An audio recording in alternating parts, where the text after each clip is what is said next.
Hi Team DPS, it's your host, Natalie Brigham. Welcome back to DPS Snapshots, the show where we give you the top 5 stories you need to know for the week.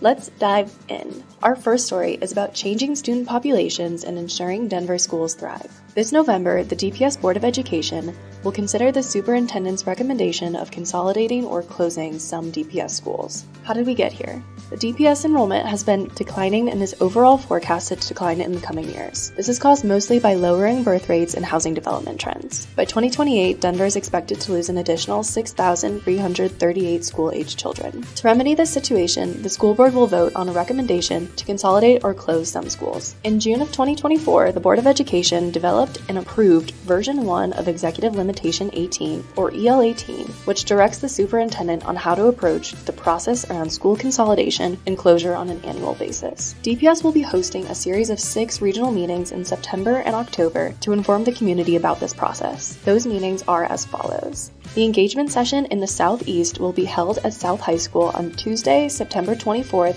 from 6 to 7 p.m. The Central engagement session will be at Manuel High School on Wednesday, September 25th from 6 to 7 p.m. The Northwest engagement session will be on Monday, October 7th from 6 to 7 p.m.